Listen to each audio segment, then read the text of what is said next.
আসসালামু আলাইকুম রহমতুল্লাহ। আজকের কোরআন মাজিদের ক্লাসে সবাইকে স্বাগতম।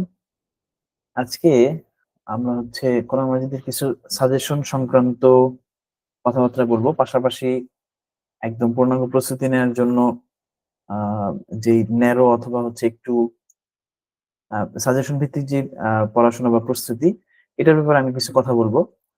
আরেকটা বিষয় হচ্ছে, কোরআন মাজিদ এটা মূলত বা আরেকটা যদি বলি, যেমন হাদিসের অংশটুকু, এগুলো কিন্তু অনুবাদ এবং সংশ্লিষ্ট প্রশ্নের কারণে, আবার আকাইদ ফিকহের যদি প্রশ্নগুলো আমরা দেখি, এগুলো কিন্তু স্বাভাবিকভাবেই তুলনামূলক সহজ। অর্থাৎ আহ হয়তো অনুবাদটা যদি ভালো পড়া থাকে, আর সংশ্লিষ্ট বিষয়ে যদি আমি যেভাবে অধ্যায় ভিত্তিক বিশেষ করে আকাইদ ফিকহের মধ্যে পড়িয়েছি, এরকম কারো যদি পড়া থাকে, তার কিন্তু প্রশ্নের উত্তর লিখতে সহজ হয়। কারণ এগুলোর ক্ষেত্রে আসলে কখনোই এমন না যে আমি যেটা পড়ে গেছি, যে প্রশ্নের উত্তর যেভাবে যেভাবে পড়ে গেছি হুবহু একেবারে পয়েন্ট টু পয়েন্ট আমি সেভাবে লিখবো, এটা সাধারণত সম্ভব হয় না। বিশেষ করে আকাইদের ক্ষেত্রে এই জিনিসগুলো হয় সাধারণত কোন ক্ষেত্রে, যে আমি পয়েন্টে পয়েন্টে লিখে আসছি, সেটা গ্রামারের ক্ষেত্রে হতে পারে, যেমন আরবি দ্বিতীয় পত্রের কিছু অংশ হতে পারে, কাওয়াইদ যাচাই যেটা। তারপর ইংরেজি ব্যাকরণের ক্ষেত্রে হতে পারে, আবার অঙ্কের ক্ষেত্রে হতে পারে। কিন্তু এই জিনিসগুলোর বাইরে যদি আমরা যাই, যেমন বাংলার কোনো অ্যান্সার হতে পারে, সৃজনশীলের কোনো কথা হতে পারে, এই জিনিসগুলো কিন্তু সাধারণত আমরা যে বড় আকারে পুরো অধ্যায়টা পড়ি অথবা অধ্যায় ভিত্তিক যে সকল আলাদা আলাদা যে প্রস্তুতিগুলো নেই, এই প্রস্তুতিগুলো নেওয়ার কারণে পরবর্তীতে আমরা আমাদের মতো করে লিখতে পারি। তো এই যে আমাদের মতো করে লিখতে পারার যে ব্যাপারটা, এটা কিন্তু তৈরি করার জন্য ওই অধ্যায়টা পড়া থাকতে হবে, যেভাবে আমরা বিশেষ করে আকাইদের অংশে পড়েছি। আর কোরআন মাজিদের ক্লাস যেহেতু তোমাদের কম হয়েছে, কিন্তু তারপর আমি কোরআন মাজিদের প্রথম ক্লাসটা যদি তোমরা দেখো, তাহলে খেয়াল করবো যে সেক্ষেত্রে আমি একই কথা বলছি, যে তোমরা এরকম তোমাদের সিলেবাস ভিত্তিক যে অংশটুকু আছে, অধ্যায়ের প্রত্যেকটা অংশ, সেটা অনুবাদ হোক, অনুবাদ তো ভালো করে পড়তেই হবে।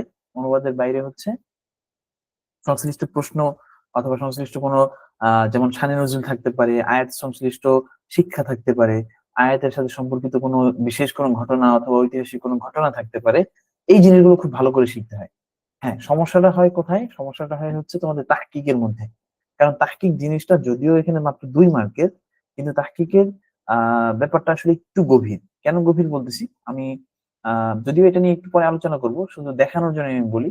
যেমন এখানে শব্দটা আছে ইয়ম ফেকুন, ঠিক আছে? এখানে ইয়ম ফেকুন শব্দটা, এটার তাহকিকটা আসলে যদি কেউ অ্যাপ্রোপ্রিয়েট মানে একদম ঠিকঠাক ভাবে বুঝতে চায়, তাহলে কিন্তু অনেকগুলো বিষয় জানতে হয়, প্রায় 7টা বিষয় তাকে জানতে হচ্ছে, ঠিক আছে? এর মধ্যে একটা হচ্ছে অর্থ, আর আরেকটা হচ্ছে যে এটা আহ আরবি ব্যাকরণগত ভাবে কোন অবস্থানে আছে এবং কোন ধরনের ওজন থেকে আসলে এটা এসেছে। এই জিনিসগুলোতে যদি কারো বেসিক জানা থাকে, সে একবার দুইবার তিনবার যদি পড়ে, একবার দুই একবার যদি লেখে, মোটামুটি এটা তার মনে থাকে। আর যাদের একেবারেই হতে পারে যে তোমাদের মধ্যে কারো সবকিছু ঠিক আছে, কিন্তু তাহকিকের ক্ষেত্রে এই জায়গাগুলোতে সমস্যা হয়, সেক্ষেত্রে আসলে সমাধান কি? সেক্ষেত্রে সমাধান হলো যে কিছু কিছু তাহকিক পড়ে যাওয়া, বুঝো বা না বুঝো ভালো করে পড়ে যেতে হবে, ভালো করে কয়েকবার 3-4 বার লিখতে হবে, ওটা মনে থাকলে ওইভাবে লিখতে হবে। কারণ তাহকিকের ব্যাপারটা আসলে 1 মাস 2 মাসে আসলে পুরোপুরি আয়ত্ত করা আসলে সম্ভব না। এই কারণে তাহকিকের অংশগুলো যদি তুমি একেবারেই না পারো, এমন অবস্থা থাকে, তাহলে তুমি এটাকে প্রথমে ভালো করে পড়তে হবে সাজেশন ভিত্তিক, এবং সেটাকে কয়েকবার লিখতে হবে, বারবার লিখতে হবে, লিখে মোটামুটি মাথায় রাখতে হবে যে হ্যাঁ, তাহকিকটা এরকম হবে, অথবা তাহকিকের অংশটুকু এরকম এরকম হবে। আরেকটা হচ্ছে তারকিব। আমি যদি এখানে একটু উপরের দিকে খেয়াল করো, যেখানে তাহকিকের অংশটা লিখেছি, এরপরে এই যে এই অংশে উলাইকা আলা হুদাম মির রাব্বিহিম, এটা ছোট্ট একটা আয়াতের কিন্তু ছোট্ট একটা অংশ। তো এই অংশের একটা তারকিব আছে। তারকিব বলতে বোঝায় একটা শব্দের সাথে আরেকটা শব্দের কি সম্পর্ক, এরকম সম্পর্ক হয়ে তাদের মধ্যে আসলে ফাইনালি আসলে কোন ধরনের সম্পর্ক তৈরি হয়, এটা হচ্ছে তারকিব। তারকিবের শাব্দিক অর্থ মনে করো যে কোনো কিছু আকৃতি বা গঠন দেয়া। আমরা সাধারণত তারকিব কিভাবে করি? যেমন উলাইকাটা একটা, এটা একটা নাম দেই, আলার একটা নাম দেই, হুদা একটা নাম, মির রব্বিহিম এটা আরেকটা নাম। এই যে জিনিসগুলো, এই জিনিসগুলো তারকিব এবং তাহকিকের ক্ষেত্রে স্পষ্ট কথা আমার, যে তুমি যদি একেবারেই না পারো, সেক্ষেত্রে সাজেশন ভিত্তিক যে তারকিব তাহকিক গুলো আছে, এগুলো কয়েকবার পড়তে হবে, দেখতে হবে এবং কয়েকবার লিখতে হবে। মনে থাকলে আলহামদুলিল্লাহ, মনে না থাকলে আসলে সেক্ষেত্রে এটা ছেড়ে দিতে হবে, ঠিক আছে? আর যাদের তাহকিকের এই বেসিক গুলো আছে, যে এটা বাহাস মাসদার, এটা মোটামুটি বুঝো, সিগা গুলো মোটামুটি বুঝো, ঠিক আছে? মোটামুটি যার বোঝার এটা মাদ্দা আছে, সে কি করবে, এই জিনিসগুলোকে ভালো করে পড়ে ফেলবে। যদিও 2 মার্ক করে, তো প্রথম যে ধাপটা, অর্থাৎ তুমি পারো না এবং কয়েকবার করে এটা পড়ে গেছো, আশা করি যে তুমি যদি 5টা 4টা প্রশ্নের উত্তর দাও, সেক্ষেত্রে তোমার এখানে হয়তো 1-2 মার্ক কাটা যেতে পারে, যেহেতু তোমার এটা মুখস্থ করে গেছে। 1-2টা মার্কের দিক সেদিক হতে পারে, 2-3 মার্কের দিক সেদিক হতে পারে। বাকিগুলো দেখবে যে আশা করি ইনশাল্লাহ কমন পড়বে। ঠিক আছে? অনেক সময় এমন হয় যে ওই উপরের আয়াতের একটা সাজেশনে পড়ে গেছে, ওটা অন্য আয়াতের মধ্যে ওই শব্দটা চলে আসছে, এরকম অনেক সময় হয়। এটা হচ্ছে প্রথম কথা। আর দ্বিতীয় কথা হচ্ছে, যেহেতু তোমাদের এখন হাতে সময় কম, আমরা নভেম্বরের আজকে কত তারিখ, আজকে প্রায় 18 তারিখে চলে আসছি। তারপর হচ্ছে এদিকে 12 দিন, ওই পাশে যদি আমরা ডিসেম্বর ধরি, যেহেতু জানুয়ারিটা তোমাদের একটা মানে পুরোপুরি প্রস্তুতির একটা সময়, মানে একদম সবকিছু ঝেড়ে ঝেড়ে একেবারে সবকিছু বাদ দিয়ে একটু ভালো করে প্রস্তুতি নেওয়ার সময়। ঠিক আছে? তো সেক্ষেত্রে ডিসেম্বরটা যদি আমরা ধরি, তাহলে আমরা হাতে প্রায় 1.5 মাসের মতো সর্বোচ্চ সময় পাবো। ডিসেম্বরের ওই পাশে যদি অল্প কিছুদিন ধরি আমরা, তো এই 1.5 মাসে কোরআন মাজিদ, যদিও কিছু কিছু জায়গায় এটা সহজ, তারপরে ওটাকে গুরুত্ব দিয়ে যেহেতু শেষ করতে হবে, আমরা অধ্যায় ভিত্তিক আকাইদ ফিকহের মতো না পড়ে সরাসরি আমরা একটা, এই যেমন আমি একটা কিছু প্রশ্ন আমি এখানে একত্রিত করছি, কিছু তাহকিক একত্রিত করছি, আবার কিছু প্রশ্ন একত্রিত করছি, আবার কিছু তাহকিক একত্রিত করছি। এটার কাজ কি? এখন এটার কাজ হলো যে, যেমন এখানে কি আছে, হিদায়াত শব্দটির আভিধানিক ও পারিভাষিক অর্থ কি? তুমি যেই ধরনের গাইডই পড়ো না কেন, অথবা তুমি যদি বই পড়ো, তাহলে দেখবা যে এরকম কিছু আলোচনা সব জায়গায় কোথাও না কোথাও আছে। ঠিক আছে? আল ইসলামের এখানে আয়াতসমূহ শিক্ষা ও ইঙ্গিত, এখানে হিদায়ত নিয়ে আলোচনা নেই, কিন্তু যে কোনো গাইড যদি তোমার কাছে থাকে, আমরা কোনো গাইড নির্দিষ্ট করে এই জন্য দিচ্ছি না, অনেক ক্ষেত্রে তোমরা বিভিন্ন ধরনের গাইড কিনে থাকো, সেটার মধ্যে দেখবে যে এই সব এইগুলোর এখানে উত্তর আছে। সেই উত্তরগুলো তোমার পড়ে ফেলতে হবে। যেমন এখানে বলছে ইনসার এবং তানজিলের মধ্যে পার্থক্য কি, তারপর মুত্তাকিদের পরিচয় দাও। ঠিক আছে? মুত্তাকিরা কেমন, তারা কি, এই মুত্তাকিদের পরিচয়টা তুমি যদি এখান থেকে পড়ো, এই আয়াত সমূহের শিক্ষা ও ইঙ্গিত। ঠিক আছে? মুত্তাকিদের প্রধান প্রধান লক্ষণ হলো তারা অদৃশ্য সত্যকে বিশ্বাস করে, সালাত কায়েম করে, যাকাত প্রদান করে, আসমানি কিতাব সমূহের প্রতি বিশ্বাস রাখে, আখিরাতের প্রতি বিশ্বাস রাখে। এই যে 4-5টা যে সিফাত, এই সিফাত গুলো বলে তুমি যদি বলো, এই কাজগুলোতে যারা নিজেদেরকে আহ ব্যস্ত রাখে, অথবা এই কাজগুলোতে যারা সংশ্লিষ্ট থাকে, তাদেরকে মুত্তাকি বলা হয়। তাহলে কিন্তু তোমার এই যে এখানে যে 3 মার্কের, বা হচ্ছে হ্যাঁ সম্ভবত 3 মার্কের যে প্রশ্নটা, এই প্রশ্নের উত্তর কিন্তু তোমার এখানে হয়ে যাবে। এটা কিন্তু খুব বেশি বড় করার প্রয়োজন নেই। এটা লিখলে তোমার আধা পৃষ্ঠার একটু বেশি হবে, এটাই যথেষ্ট তোমার জন্য। ঠিক আছে? তো এই জন্য তোমাদের সূরা বাকারার প্রথম দিকের কিছু আয়াত আছে, মানে 1 থেকে, আমার এই মুহূর্তে মনে পড়তেছে না, এটা আমি যদিও শেষ করতে পারিনি পুরো সাজেশনটা, 1 থেকে কত পর্যন্ত যেন। তো ওই প্রথম দিকের যে অংশটুকু, পুরোটাই 1 থেকে একেবারে সম্ভবত 30-35-এর দিকে যেতে পারে, বা 25-30-এর দিকে যেতে পারে, ওই পর্যন্ত পুরো আহ অংশটাই তোমাদের জন্য গুরুত্বপূর্ণ বেশি। এরপরে গিয়ে হয়তো আমরা কিছুটা বাদ দিয়ে তারপরে কিছুটা নির্ধারণ করব, কারণ সূরা বাকারার পুরোটা তো আমরা এখানে পড়বো না। তো এই জন্য প্রথম দিকে আমি কি করছি দেখো, 1 থেকে 5-এর জন্য একটা, 6 থেকে 7, 8 থেকে 10, 11 থেকে 16, 17 থেকে 20, 21 থেকে 22, 23, 25। ঠিক আছে? এই পর্যন্ত আপাতত আমরা তাহকিকের অংশগুলো এবং হচ্ছে সংশ্লিষ্ট যে প্রশ্নগুলো আসতে পারে, যে এই 5টা প্রশ্নের মধ্যে একটা আসতে পারে, এই 4টা প্রশ্নের মধ্যে একটা আসতে পারে, এরকম মনে করে, অথবা কিছু আমরা আরো কিছু গাইড অথবা বই দেখে তারপর হচ্ছে একটা ফাইনাল করার চেষ্টা করেছি, যাতে করে তোমরা এই শব্দ, এই অংশগুলো পড়ার পর তোমাদের মধ্যে ওই সংশ্লিষ্ট প্রশ্ন নিয়ে কোনো ধরনের কোনো গ্যাপ না থাকে। তাহলে এখন তোমাদের প্রথম কাজ কি? প্রথম কাজ হচ্ছে এই যে 1 থেকে 5, এটার আগে অনুবাদ করে ফেলা। এখানে অনুবাদ কি আছে, আমরা একটু উপরে চলে যাই। এখানে এই যে 1 থেকে 5 আছে, 1 2 3 4 5, এখানে 1 2 3 4 5 আলাদা আলাদা করে দেওয়া আছে। তাহলে তোমার এখান থেকে প্রথমে অনুবাদটা ভালো করে পড়ে ফেলতে হবে। অনুবাদ করে ফেলছো, এখন এখানে যেহেতু 6 7 একসাথে আছে, এবং তোমার সাজেশনের মধ্যেও 6 7 আছে, যদি খেয়াল করো, তাহলে 6 7 তুমি একসাথে পড়ে ফেলো। সবগুলো প্রশ্ন তুমি একসাথে পড়ে ফেলো, 6 7 মনে করো তুমি পড়ে ফেলছো। পড়ে ফেলার পর তাহকিকের মধ্যে আমি যে শব্দগুলো দিয়েছি খেয়াল করো, আমি তাহকিকের মধ্যে হুদান শব্দ দিয়েছি, রাযাকনাহুম, ইউনফিকুন, উনসিলা। ঠিক আছে? তারপর মুফলিহুন। তুমি এখানে চলে যাও, যেগুলো আছে কিনা এখানে। Sir, hello. হ্যাঁ হ্যাঁ, বলো।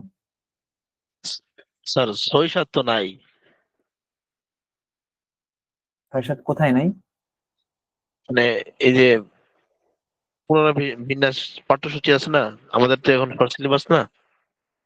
6 7 কি বাদ দেওয়া হয়েছে? সম্ভবত না, আমি দেখেছিলাম কি। আমার কাছে স্যার এই যে আপনার কি ধরে আলফাতা গাইডটা আছে, ওই গাইডটার মধ্যে দেওয়া আছে আর কি। পুনর্বিন্যাস, এক- তাহলে আমার আমার একটু হ্যাঁ, দেখতে হবে, কারণ আমি তো সিলেবাস দেখে তোমাদের জন্য এটা করছিলাম। যদি এটা ভুল হয়, তাহলে আমি হচ্ছে এখান থেকে পিডিএফ এর অংশ থেকে এটা এই বের করে দিবি। ঠিক আছে? এখান থেকে আমি সরে দিবি। আচ্ছা, স্যার, অন্য কেউ আমি তো জানি বলো। প্রথম দিকটা পুরাই আছে। আমারও সেটাই জানা, কিন্তু যেহেতু নাদিম শরীফ বললো, আমি এটা আবার চেক করবো। ঠিক আছে? রিচেক করে যদি দেখি যে হ্যাঁ এটা বাদ পড়ছে বা কোনো কারণে এটা বাদ দেওয়া হয়েছে, সেক্ষেত্রে আমি এটা আমার পিডিএফ থেকে বাদ দিয়ে দিব, সমস্যা নেই, ঠিক আছে। তবে আমার যতটুকু মনে পড়তেছে সম্ভবত রুকুর পুরোটাই আছে, ঠিক আছে। আচ্ছা ঠিক আছে, তাহলে ঠিক আছে, এটা আমি আবার রিচেক করব। যদি আমি বলি আমার সাজেশন অনুযায়ী যদি 6-7 থাকে, তাহলে হচ্ছে 1 থেকে 7 এই অংশটুকু পুরোটা প্রথমে অর্থ ভালো করে পড়ে ফেলতে হবে, যেহেতু অনুবাদ তোমাদের লিখতেই হচ্ছে। এরপর হচ্ছে প্রশ্নের দিকে, এখানে অনেকগুলো প্রশ্ন লিখছি, এখানে দেখো এখানে কিছু প্রশ্ন আছে, এখানে কিছু প্রশ্ন আছে। প্রশ্নের দিকে আপাতত না তাকিয়ে এইখান থেকে যে সামনে নজরুলের অংশ থেকে কোন পর্যন্ত সংশ্লিষ্ট প্রশ্ন, সংক্ষিপ্ত প্রশ্ন, তারপর আয়াতসমূহের শিক্ষা ও ইঙ্গিত, মুনাফিকদের লক্ষণ সমূহ, এটা রাখ পর্যন্ত এই পুরোটা আগে পড়ে ফেলতে হবে। আকাইদ ফিকহের মতোই পুরোটা পড়ে ফেলতে হবে। পুরোটা পড়ার পর তারপর তুমি এখন দেখো কি কি প্রশ্ন আছে। হেদায়েত শব্দের আবিধানিক অর্থ, পারিভাষিক অর্থ এটা কি আছে কিনা। যদি থাকে তাহলে এখান থেকে পড়ো, যদি না থাকে তাহলে গাইড থেকে খোঁজার চেষ্টা করো। আর হুরুফে হিজা দ্বারা, মানে হুরুফে হিজা দ্বারা এখানে হুরুফুল মুকাত্তাআত উদ্দেশ্য। হুরুফে হিজা বলা হয় আলিফ, আলিফটাকে আলাদা করে বলা হয়, বাটাকে আলাদা করে হুরুফে হিজা বলা হয়। এগুলো দ্বারা যে কোরআনের সূরা আরম্ভ হয়েছে এটা কেন বর্ণনা করো। এই প্রশ্নটা যদিও বেশি খুব একটা কমন না, কিন্তু আমরা এটাকে আলাদা করে দেই নেই, এই প্রশ্নটা খুব বেশি হয়তো আসার মতো না। আমাদের প্রথম যে অপশনটা আছে, তারপর মুত্তাকিদের পরিচয়, তারপর তানজিল এবং ইনসানের মধ্যে পার্থক্য কি, ঠিক আছে। তারপর এটার অংশ আসতে পারে, তাকওয়ার অংশটা আসতে পারে। আচ্ছা, মুত্তাকিদের পরিচয় এখানে 2 বার চলে আসছে, এটা একটু বেশি গুরুত্বপূর্ণ, আমি এটা খেয়াল করিনি যে 2 বার চলে আসছে। তো এই হচ্ছে তোমাদের মানে সাজেশন ভিত্তিক কিভাবে পড়বা এটার জন্য। এখন কথা হচ্ছে এরপরে আসলে এর চাইতে আরো ছোট সাজেশন পাওয়া যাবে কিনা, সেটা আমরা চেষ্টা করব। আমরা আহ আমাদের মতো করে চেষ্টা করব যাতে এর চাইতে আরো শর্ট করে পরে দেয়া যায়, ঠিক আছে, ডিসেম্বরের শেষের দিকে। কিন্তু এটা এখন আমরা দিতে চাচ্ছি না, কারণ হচ্ছে প্রশ্ন আসলে তো আমরা প্রেডিক্ট করতে পারি না যে আসলে প্রশ্ন এটা হবে বা এটা হবে। আমরা এটা করতে পারি যে হ্যাঁ, এই প্রশ্নগুলো আসার মতো, এই প্রশ্নের মধ্যে এই অংশটুকু বাদ দেওয়া যায়, এই অংশটুকু নেওয়া যায়, ঠিক আছে। আপাতত আমাদের সাজেশনটা হয়তো একটু বড় হবে, পরবর্তীতে আস্তে আস্তে হয়তো এটা আমরা ছোট করার চেষ্টা করব, যদি আসলে সম্ভব হয়, বিশেষ করে কোরআনের ক্ষেত্রে আর কি। আর যদি সম্ভব না হয় তাহলে কোরআনের ক্ষেত্রে একটু ব্রড করে পড়তে হবে, ঠিক আছে। এরপর যদি আমরা একটু সামনে আগাই, এরপর তুমি তাহকিকের যে অংশটুকু আছে, এখন তাহকিকের অংশ যদি তুমি আগে থেকে ভালো করে পারো বা একটু সিগার ব্যাপারে তোমার যদি একটু জানা থাকে, তাহলে হচ্ছে এখান থেকে তো পড়ে ফেলবা। আর যদি একেবারেই না জানা থাকে, তাহলে যেমন মনে করো এখানে আল মুফলিহুন শব্দটা আছে, তাহলে এখানে পড়তে হবে সিগা, জামা মুযাক্কার, বাহাস, ইসমে ফাইল বা ইসমে ফাইল, বাব, ইফআল, মাসদার, আল ইফলাহ, মাদ্দা, কালাম, হা, জিন্স, সহিহ, অর্থ, সফলকামী রূপ। 7টা জিনিস এখানে আছে। এই 7টা জিনিস তুমি এখান থেকে পড়ছো, পড়ার পরে খাতায় লিখছো, একবার 2 বার লিখছো, মোটামুটি এটা যতটুকু মনে থাকবে এটা নোটের মতো করবা, যেগুলো তুমি আলাদা আলাদা করে লিখতেছো। কারণ হচ্ছে এখান থেকে তো তুমি সবগুলো পড়বা না, যেগুলো পড়বা এগুলো তুমি এখানে নোট করে রাখবা খাতায়, যেটা তুমি পরীক্ষা যাওয়ার আগে অথবা 1 দিন 2 দিন আগে থেকে ওটা যাতে আবার রিভাইজ দিয়ে তারপর পরীক্ষায় যেতে পারো, ঠিক আছে।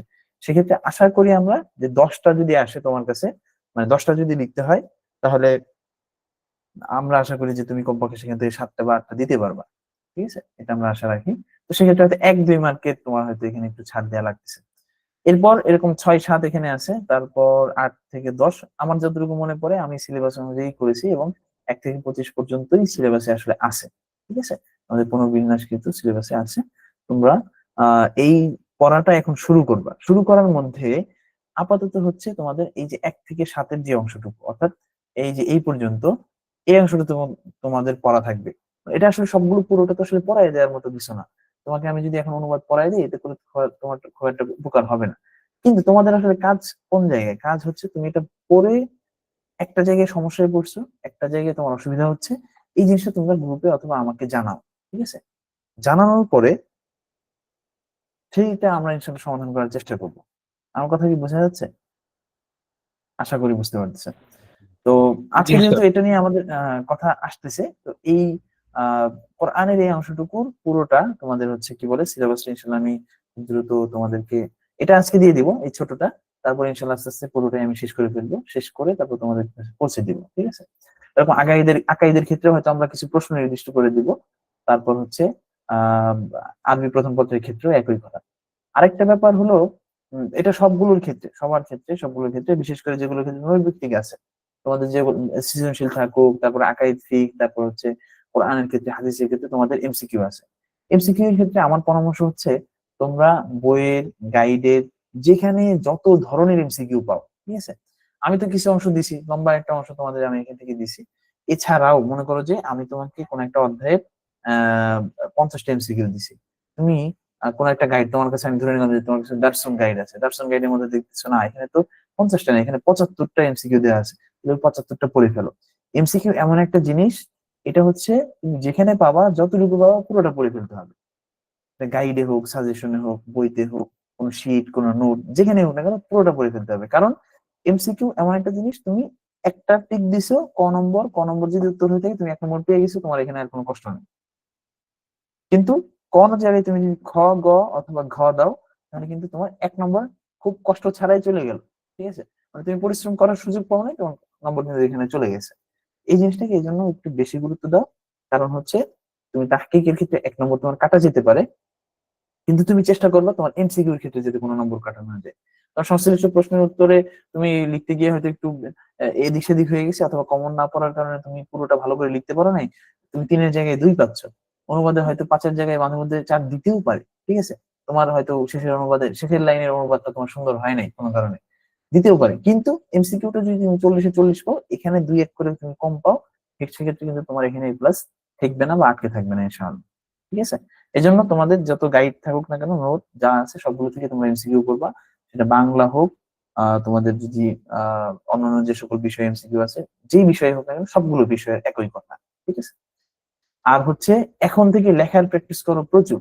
কারণ হচ্ছে তুমি যদি ভালো করে লেখার প্র্যাকটিস না করো, তাহলে পরীক্ষায় গিয়ে তুমি টাইম মতো শেষ করতে পারবে না। আর পরীক্ষায় তোমার আহ মানে খাতায় তুমি কতটুকু সময় কোন প্রশ্নের জন্য দিবা, এই 3 ঘন্টাকে তুমি ভালো করে স্পষ্ট করে ভাগ করো, এখন থেকে ওইটার উপর প্র্যাকটিস করা শুরু করো। তুমি যদি এটা ঠিক করো যে হ্যাঁ, কোরআন মাজিদে আমি অনুবাদ লেখার জন্য মোট 12 মিনিট সময় পাবো, তাহলে 12 মিনিটের মধ্যে কিভাবে 4টা 5টা আয়াতের বা হচ্ছে এরকম 6-7 লাইনের বাংলা আমি কিভাবে লিখতে পারি, এই প্র্যাকটিসটা তোমার থাকতে হবে। যে হ্যাঁ, এই অনুবাদটা আমি আরবি দেখে বাংলা মনে করে আমি এই আধা পৃষ্ঠা বা হচ্ছে 15-1 পৃষ্ঠা, এটা আমি পুরোটা আমি লিখে দিতে পারি 12 মিনিটের মধ্যে।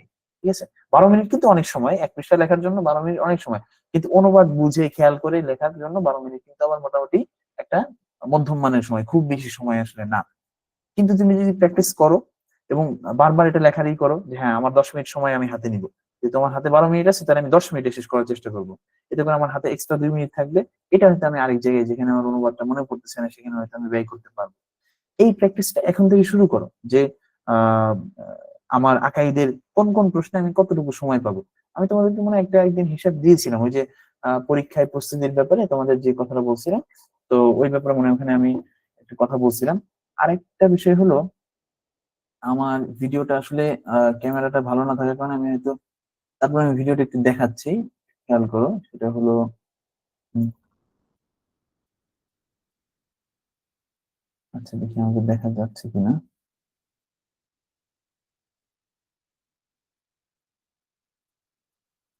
আচ্ছা, আমাকে দেখা যাচ্ছে কি?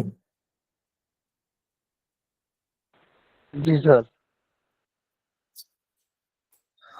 আচ্ছা, আম, স্যার, আচ্ছা এইবার দেখা যাচ্ছে। আমি ওটা লাইটটা চেঞ্জ করলাম। এই যে আমার হাতে একটা দেখো, একটা স্কেল আছে, আমি তোমাদেরকে এই স্কেলের ব্যাপারে বলছিলাম, তোমাদের মনে আছে কিনা। এই স্কেলটা হচ্ছে আহ এটা যদি আমি সোজা করে ধরি, খাতা বরাবর ধরি, তোমাদের ওই বোর্ডের অনুযায়ী, তোমাদের খাতা অনুযায়ী, এই যে এই দিকটা, উপরের যে ছোট দিকটা, এটা মোটামুটি 8.5 ইঞ্চির মতো। ঠিক আছে, এই যে এইটা। আর এই যে দিকটা আছে, এই দিকটা সম্ভবত আমার যতটুকু মনে পড়ে 11 ইঞ্চি, পুরো 11 ইঞ্চি, মানে এখান থেকে শুরু করে একদম শেষ পর্যন্ত 11 ইঞ্চি। তুমি যদি কোনো কাঠের দোকানে যাও এবং আমার মনে হয় তুমি যদি একটু বুঝিয়ে বলতে পারো এরকম আমার যার কোনো একটা স্কেল প্রয়োজন, তো এটা করলে তোমার জন্য কি সুবিধা হবে। তুমি মনে করো যে আমি এটা ধরে নিলাম, যদি এই অংশটা একটু ছোট, আমি একটা খাতা নিয়ে আসছি একটু। হুম। আচ্ছা, এইদিক একটু যদি খেয়াল করো যে, যেমন মনে করো যে এই যে এই খাতা, এই খাতার উপর যখন তুমি এভাবে ধরতেছো, ধরার পরে জাস্ট একটা দাগে তুমি এখানে শেষ করে ফেলতে পারছো।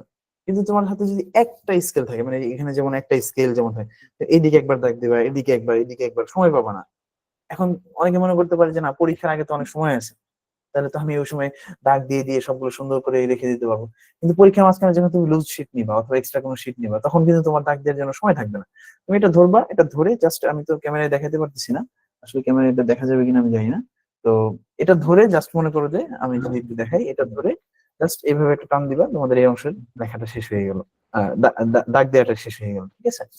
তো আরেকটা ব্যাপার হলো স্কেল পাওয়া যায়, আরেকটা স্কেল পাওয়া যায় হচ্ছে তোমার আহ ইসের, এটাকে কি বলা হয়, প্লাস্টিকের স্কেল পাওয়া যায়, তো দোকানে কিনতে পাওয়া যায়।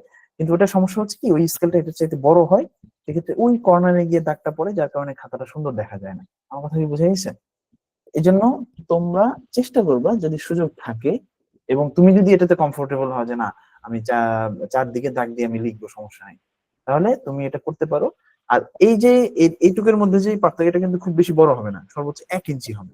এই যে 1 ইঞ্চি বা 1 ইঞ্চির চেয়ে একটু কম, এদিকের যে কাঠের যে পুরুত্বটা আর কি, বা ঘনত্ব যেটাই বলো, মানে এটা বেশি হলে কিন্তু তোমার খাতা কিন্তু নষ্ট হয়ে যাবে, খাতা দেখতে সুন্দর লাগবে না। সর্বোচ্চ 1 ইঞ্চি, 1 ইঞ্চির চাইতে 2-1 সুতো কম হতে পারে, সেটা করলেও আশা করি ভালো হবে, সমস্যা হবে না, ঠিক আছে। তো এই জিনিসটাতে যদি তুমি অভ্যস্ত হইতে চাও, তাহলে তুমি খুব দ্রুত বানাই ফেলতে হবে। তোমার প্রত্যেকটা খাতায় এটা কি করতে হবে, এই রেখে প্রত্যেকটা খাতায় দাগ দিয়ে, যখনই কোনো লেখার প্র্যাকটিস করবা তোমার দাগ থাকতে হবে, যখনই লেখার প্র্যাকটিস করবা আগে এটা দিয়ে দাগ দিয়ে, সেটা তোমার কোনো কালারিং পেন হতে পারে। আরেকটা সবচেয়ে সুন্দর সলিউশন হচ্ছে ব্যবহার করা, এটা কি বলে, পেন্সিল ব্যবহার করা। কেন? পেন্সিলের মধ্যে ওই আমরা কলম অনেকক্ষণ দাগানোর পরে কলমের মাথায় মাঝে মধ্যে কালি জমে যায়, যার কারণে এক জায়গায় অনেক কালি পড়ে যায় মাঝে মধ্যে। এই সমস্যাটা পেন্সিলের ক্ষেত্রে হয় না। তুমি পেন্সিলটা ব্যবহার করবা মাঝে মধ্যে, শার্পনার দিয়ে হচ্ছে এটাকে চিকন করে নিবা, যখন এবার দাগ দিচ্ছ পেন্সিল দিয়ে দাগ দিলেও কিন্তু খাতাটা সুন্দর দেখা যায়, যদিও সাদা অথবা হচ্ছে কি বলে এটাকে ক্রিম কালার খাতার মধ্যে পেন্সিল দিয়ে দাগ দিলে এটা খুব সুন্দর দেখা যায়, মাঝখানে সবগুলো কলমের কালি থাকবে, আর চারপাশে হচ্ছে পেন্সিলের যে দাগটা সেটা থাকবে। এই জিনিসটা যদি তোমাদের আগ্রহ থাকে, তোমরা করতে চাও, তাহলে হচ্ছে এটাকে আমি আবার বলে দিচ্ছি, এই পাশে হচ্ছে এটার প্রস্থ, যেটা প্রস্থ হচ্ছে 8.5 ইঞ্চির মতো, 8.5 ইঞ্চির চাইতে একটু 1-2 সুতো একটু বেশি হবে। আর এই লম্বা যেটা দৈর্ঘ্যের ক্ষেত্রে হচ্ছে এটা 11 ইঞ্চি, সমান সমান 11 ইঞ্চি, এর চাইতে বেশি আসলে দিলে এদিক সেদিক হয়ে যেতে পারে। আর এদিকের পুরুত্ব হচ্ছে সর্বোচ্চ 1 ইঞ্চি, তুমি চাইলে একটু কমে দিতে পারো, সেক্ষেত্রে হয়তো খাতাটা সুন্দর দেখা যাবে, ঠিক আছে। তো এই জিনিসটা তোমরা হচ্ছে আহ চালু করতে পারো। আর যদি কারো এটাতে অসুবিধা হয়, আগ্রহ না থাকে, তাহলে কমপক্ষে এই দিকে আর এই দিকে এটার জন্য করতে হবে, অভ্যাস করতে হবে। আশা করি এটা দেখা যাচ্ছে কিনা আমি জানি না খাতাটা, এই সে ব্লারের কারণে। তো এদিকে এই খাতাতে একটা সমস্যা আছে, ঠিক আছে, এটার জন্য আমি মানা করি সবসময়, সেটা হলো তুমি যদি এই দিকে একটা দাগ দাও আবার এইদিকে একটা দাগ দাও, একসময় আরবি লিখবা একসময় বাংলা লিখবা, জিনিসটা দেখতে সুন্দর দেখা যাবে না। কিন্তু যদি চারদিকে দাগ দেওয়া থাকে, তুমি বাংলা লেখো, সরি আরবি লেখো, বাংলা ইংরেজি যেটাই লেখো না কেন, এতে কিন্তু তোমার কোনো সমস্যা হবে বলে আমরা মনে করি না, ঠিক আছে। আশা করি কোনো ধরনের কোনো আর সমস্যা হবে না। হ্যাঁ বলো। আ- আমার কাছে একটা স্কেল আছে, আপনি যে স্কেলটা দেখালেন প্লাস্টিকের আর কি। তা আমি আমাদের পরিবেশের মধ্যে বেশিরভাগ ছাত্র এরকম স্কেল ব্যবহার করে। আচ্ছা, আমি আমি তো আসলে এই স্কেল ব্যবহার করছি অনেক আগে, এটাও আমার স্কেল না, ঠিক আছে, আমি তোমাদের দেখানোর জন্য আমি এক জায়গা থেকে আহ নিয়ে আসছি, ঠিক আছে। আমি মূলত এটা দাখিল এবং আলিমে ব্যবহার করছি, তারপরে আমি আর খুব একটা এরকম ব্যবহার স্কেল তো করি স্যার নাই। মনে হয় অর্ডার দিয়ে বানাইতে হবে নাকি? এমনি এটা সরাসরি এটা তো করলে পাওয়া ভালো, যায় এবং না। তোমার আমি বলি তো সেক্ষেত্রে প্লাস্টিকের স্কেলটা বর্তমানে আসলে কোন সাইজের এটা আমার আসলে জানা নাই। যদি এমন হয় যে এদিকে হচ্ছে 8.5 আর এদিকে হচ্ছে মনে করো 11, তাহলে ওটা যথেষ্ট সুন্দর স্যার হবে, ঠিক আছে। প্লাস্টিকের যে স্কেলটা এটা সব থেকে এক সাইজ। এক সাইজ, কিন্তু এমন হতে পারে এখন হয়তো সাইজ কমে এসে, অথবা এখন কোনো কারণে হয়তো সেটা রিসাইজ করা হয়েছে, মানে এখন বর্তমানে আসলে প্লাস্টিকের গুলো কোন সাইজের আছে এটা আমার আসলে এই মুহূর্তে মনে নাই। আমরা যখন ব্যবহার করতাম তখন আসলে আহ কি বলে এটাকে, ওই সময় একটু প্লাস্টিকেরটা একটু সাইজে একটু বড় ছিল আর কি, ঠিক আছে। তো সেক্ষেত্রে তোমরা তোমাদের পরিচিত বা দোকানে বা কাছাকাছি কোনো বাজারে যদি এরকম কাঠ মিস্ত্রি থাকে, তাকে একটু বুঝাইতে হবে, তারা কিন্তু এটা সহজে বুঝবে না। তো কাজটা কিন্তু সহজ, কিন্তু তারা হয়তো একটু একটু বুঝাইতে হবে যে আচ্ছা এটা এভাবে করতে হবে, এই জিনিস থাকা যাবে না, এটা একটু এরকম এরকম করে দিতে হবে। এটা ওনারা মোটামুটি যদি বুঝতে পারে, তাহলে আশা করি ওনারা বানিয়ে দিতে পারবে, ওনারা তো এগুলোতে এক্সপার্ট, ঠিক আছে। তো এই আমি কেন বলতেছি এত কথা, কারণ হচ্ছে এই কোরআন মাজিদের এই অংশটুকু, তারপর হচ্ছে আকাইদ ফিকের এখন যেগুলো আমরা সামনে পড়াবো, এগুলো নিয়ে আমরা খুব বেশি আলোচনা করব না। আলোচনা করবো যেমন আকাইদের প্রশ্নগুলো নিয়ে আমি আলোচনা করছি, আমি লাস্টে ভিডিওটা যদি আপলোড করে থাকি তাহলে ওটাতে। তারপর হচ্ছে ফিকহের একটা আমি ভিডিও করে ফেলবো দ্রুত, এটার মধ্যে ফিকহের কোন কোন প্রশ্নগুলো কোন কোন কিভাবে কি লিখতে হচ্ছে এগুলো আমি বলতেছি, সংজ্ঞাগুলো কিভাবে তুমি উপস্থাপন করবা এগুলো বলতেছি। এই জিনিসগুলোকে তুমি এখন থেকে প্র্যাকটিস যদি না করো, যে না ওই সময় গিয়ে লিখবো, আমি তো সবগুলো পারতেছি, মুখস্থ করতে পারতেছি, তখন তোমার জন্য কষ্ট হয়ে যাবে, তোমার জন্য কষ্ট হবে। তখন তোমার মাথায় একটা প্রেশার তৈরি হবে যে এখন কি করবো, এটা এইভাবে লিখবো না ওইভাবে লিখবো। তখন লেখা কিন্তু সুন্দর না হলে, মানে লেখার সাজানোটা সুন্দর না হলে তোমার কিন্তু হবে না, কি বলে যেন, রেজাল্টের ক্ষেত্রে একটা ভালো একটা বাজে প্রভাব পড়বে। আরেকটা ব্যাপার হলো যে এটা মনে রাখতে হবে যে লেখা ভালো করা মানে আমি অনেক ধরনের কলমের কালি ব্যবহার করছি, বিষয়টা এরকম না। আমি কিন্তু আমি কিন্তু সর্বোচ্চ একটা কালি ব্যবহার করতাম, হয়তো সবুজ অথবা হচ্ছে একটা, এটাকে আরেকটা কি বলে, আরেকটা কি জানো, হয়তো সবুজ আর একটা নীল কালারের কলম, ঠিক আছে। হয়তো শুধু এই কোন একটা কোটেশন মার্কের মধ্যে দাগ দেওয়ার জন্য, অথবা মনে করো যে হেডলাইনের মধ্যে হয়তো কোনো একটা আন্ডারলাইন করার জন্য সর্বোচ্চ এটা ব্যবহার করতাম। এর বাইরে আমি খুব বেশি কলম ব্যবহার করতাম না। কলম খুব বেশি ব্যবহার করা জরুরি না, তুমি চাইলে সর্বোচ্চ একটা কালার কলম ব্যবহার করতে পারো, সবুজ অথবা নীল। আর হচ্ছে চারদিকে দাগ দেওয়ার জন্য পেন্সিল। তোমার লেখার জন্য একেবারে বল পয়েন্ট, যেটা হচ্ছে যেই ধরনের কলমে তুমি অভ্যস্ত। আচ্ছা, এবার কলম নিয়ে কথা হচ্ছে তুমি যেই কলমটা তোমার কাছে পছন্দ, যেমন মনে করো যে তোমার কাছে মেটাডো i10 খুব পছন্দ, তাহলে তুমি মেটাডো i10ই ব্যবহার করবে, অন্য কোনো কলম ভুলে ব্যবহার করবে না। এই যে সামনে তোমার 2 মাস আছে, 3 মাস, 4 মাস, যেই কয় মাসই থাকুক না কেন, তুমি তোমার পছন্দের কলম দরকার হলে একসাথে 12 মানে 1 ডজন কিনে রাখো। কিন্তু একটা শেষ হয়েছে, ওই একই ধরনের কলম দিয়ে তুমি সবসময় লিখবা, ক্লাসে, বাইরে, খাতায়, কোনো জায়গায় কোনো নাম্বার লেখার প্রয়োজন হলে তুমি এটা দিয়ে লেখার চেষ্টা করবে। মানে কথার কথা বললাম আর কি, বিশেষ করে বড় লেখাগুলোর ক্ষেত্রে, প্রশ্নোত্তর লেখা, অন্যান্য লেখার ক্ষেত্রে।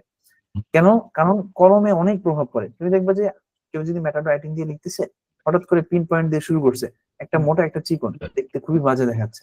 কিন্তু এরকম যদি অগোছালো অভ্যাস তোমার থাকে, তাহলে কিন্তু তুমি লিখতে পারবে না। মেটাডো রাইটিং দিয়ে লেখার অভ্যাস থাকলে তুমি মনে করো যে আরেকটা যেটা আছে ওটা দিয়ে লিখতে শুরু করছো, তুমি আর লিখতে পারতেছো না। ঠিক আছে। এই জন্য তুমি যে ধরনের কলম পছন্দ করো ওই ধরনের কলম সাথে রাখবে সবসময়, একটা, দুইটা, তিনটা এক্সট্রা বেশি রাখবা। কিন্তু হচ্ছে আহ অগোছালো ভাবে তুমি লেখার অভ্যাস তৈরি করবে না নিজেদের মধ্যে, এটা যাতে গোছানো থাকে। আর এখন থেকে পর্যাপ্ত পরিমাণে তুমি লিখলে তোমার হাতের লেখা সুন্দর হবে। হাতের লেখা তোমার এখন যেই পর্যায়েই থাকুক না কেন, হাতের লেখা এখন নতুন করে সুন্দর করার কোনো জরুরি নাই। হাতের লেখার ক্ষেত্রে পরামর্শ হলো দুইটা। একটা হলো তুমি যখন খাতায় লিখতেছো, যেটা ভিডিও অন করছি এই জন্য আমি এই কথাগুলো বলতেছি। আহ এই যে এখান থেকে যে এইভাবে লিখবা, তোমার লাইন সোজা হতে হবে, প্রথম কথা হচ্ছে এটা। তোমার মনে করো কটা লেখা সুন্দর না, তোমার হয়তো কি কয়ের আকার দেওয়াটা আসলে সুন্দর হয় না, এটার কোনো প্রয়োজন নাই। এখন এটা নিয়ে কোনো চিন্তাই করার প্রয়োজন নেই, তুমি লাইন সোজা করবা।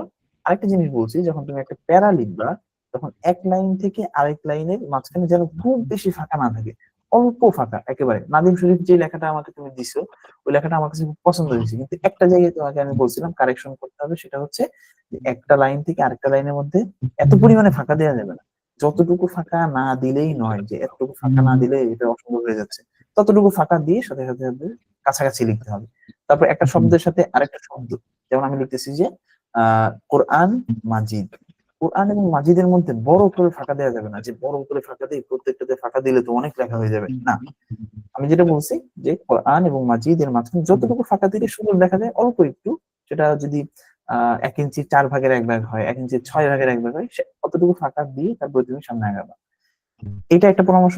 আরেকটা পরামর্শ হলো যে এই হাতের লেখা তুমি যে করছো, তুমি যদি স্কেল করো, ঠিক আছে, স্কেল করার ক্ষেত্রে মনে করো যে স্কেল তো আর থাকতেছে না, ওখানে দাগ থাকতেছে, তোমার পেন্সিল দিয়ে দাগ দিছো, এখান থেকে মনে করো লেখা শুরু করছো, লেখা শুরু করে এখানে থেমে আসছে, এখানে থেমে আসার পর যাতে দাগের ওই পাশে কোনো লেখা চলে না হবে, এই দাগের এই পাশে, এই দাগের এই পাশে, এই দাগের নিচে, এই দাগের উপরে, মানে তুমি যে বক্সটা তৈরি করছো এই বক্সের মাঝখানে যেন তোমার লেখা সবগুলো থাকে, কোনোটাই যেন এদিক সেদিক না হয়। এটার জন্য প্র্যাকটিস করতে হবে। এটার জন্য মনে হয় যে এটা তো সহজ, আমি এ পর্যন্ত লিখবো, এই বাইরে আর যাবো না, কতক্ষণ পরে দেখবো যে একটা শব্দ এখানে গিয়ে থামছে, পরের শব্দ লেখাও যাচ্ছে না, ফাঁকাও পড়ে আছে।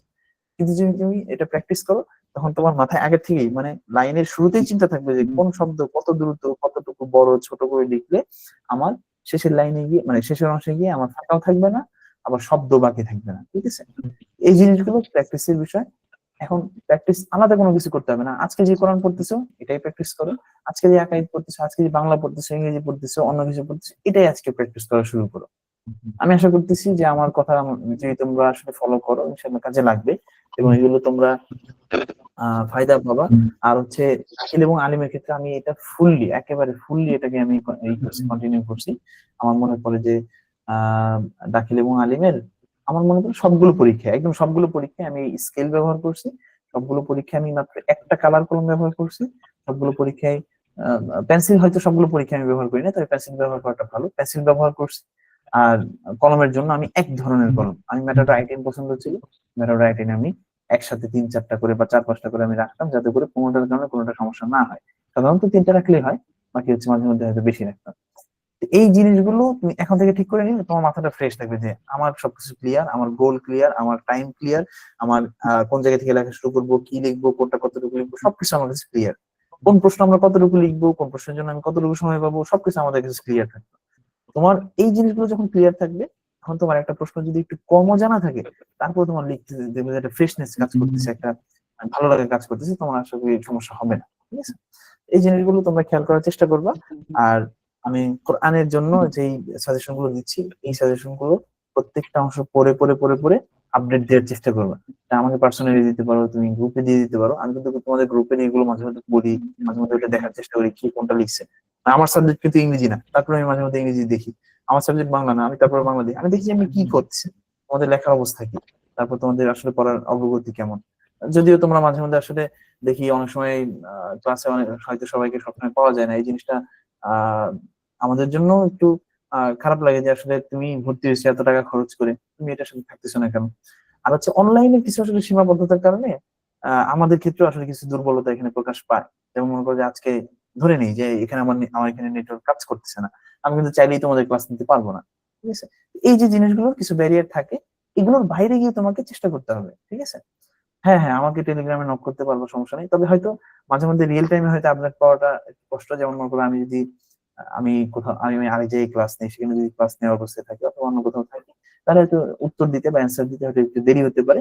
তো যে কোনো প্রয়োজনে তুমি আমাকে নক করতে পারো, সেটা নিয়ে সমস্যা নাই। ঠিক আছে, এটার এই জন্য আমি বলছি যে তোমার মাথায় যেন ক্লিয়ার গোল থাকে, ক্লিয়ার একদম সবকিছু সেট থাকে যে হ্যাঁ আমার আকাইক পরীক্ষার রুটিন হচ্ছে এরকম। রুটিন বলতে আমি বোঝাচ্ছি মানে পরীক্ষার ব্যাপারে আমার চিন্তা হচ্ছে এতটুকু, কোরআন পরীক্ষা এরকম। কারণ প্রত্যেকটা পরীক্ষার সিলেবাস ভিন্ন, মানবন্টন ভিন্ন, প্রশ্নের ধরন ভিন্ন, প্রশ্নের মার্ক ভিন্ন, সেক্ষেত্রে তো তোমার অবশ্যই সময়ও ভিন্ন হবে।